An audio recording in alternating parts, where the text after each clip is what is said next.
ಈ ಮುಖ್ಯ ಗೋಷ್ಠಿಯ ಉದ್ದೇಶ ಇದೇ 18ರಂದು ಚಿತ್ರದುರ್ಗದಲ್ಲಿ ಭೋವಿ ಜನೋತ್ಸವ ಅಂತಕ್ಕಂಥ ಒಂದು ಕಾರ್ಯಕ್ರಮ ಹಮ್ಮಿಕೊಂಡಿದ್ದೇವೆ. ಇದಕ್ಕೆ ನೂತನ ಮುಖ್ಯಮಂತ್ರಿಗಳನ್ನು ಆಹ್ವಾನಿಸಿದಾಗ ಅವರು ಕೂಡ ಬರಲಿಕ್ಕೆ ಶ್ರೀಯುತ DK ಶಿವಕುಮಾರ್ ಒಪ್ಪಿಕೊಂಡಿದ್ದಾರೆ. ಅದೇ ರೀತಿಯಾಗಿ ಉಪಮುಖ್ಯಮಂತ್ರಿಗಳು ಹಾಗೂ ಚಿತ್ರದುರ್ಗ ಜಿಲ್ಲಾ ಉಸ್ತುವಾರಿ ಸಚಿವರಾಗಿರ್ತಕ್ಕಂಥ ಡಾಕ್ಟರ್ G. ಪರಮೇಶ್ವರ್ ಕೂಡ ಒಪ್ಪಿಕೊಂಡಿದ್ದಾರೆ.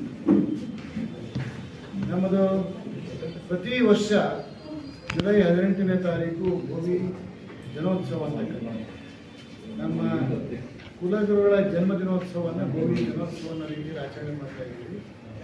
ಅಲ್ಲಿ ಪ್ರತಿಭಾ ಪುರಸ್ಕಾರದ ಒಂದು ಕಾರ್ಯಕ್ರಮ ಇರ್ತದೆ, ಮತ್ತು ವಧುವರರ ಒಂದು ಅನ್ವೇಷಣೆ ಇರ್ತದೆ, ಹಾಗೂ ರಕ್ತದಾನ ಶಿಬಿರಗಳನ್ನು ಕೂಡ ಇರ್ತದೆ.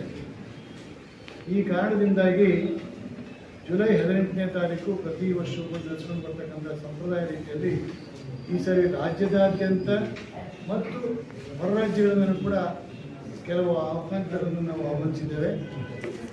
ಅದೇ ಹೈದರಾಬಾದ್ನಲ್ಲಿ ಇರ್ತಕ್ಕಂಥ ಒಂದು ಒಟೇರೆ ಕಾರ್ಪೊರೇಷನ್ ಚೇರ್ಮನ್ ಜಗದೀಶ್ ಅವರನ್ನು ಕರೆದಿದ್ದೇವೆ. ತೆಲಂಗಾಣದಲ್ಲಿ ಶ್ರೀಮತಿ ರೇಣುಕಾ ಗುಂಜಿ ನಾರಾಯಣ ಅವರನ್ನು ಕರೆದಿದ್ದೇವೆ, ಅವರು ಕೂಡ ಬರ್ತೀವಿ ಅಂತ ಒಪ್ಪಿಕೊಂಡಿದ್ದಾರೆ. ಇನ್ನು ರಾಷ್ಟ್ರ ಮಟ್ಟದ ಅನೇಕ ಮುಖಂಡರು ಕೂಡ ಚಿತ್ರದುರ್ಗಕ್ಕೆ ಆಗಮಿಸಿದ್ದಾರೆ.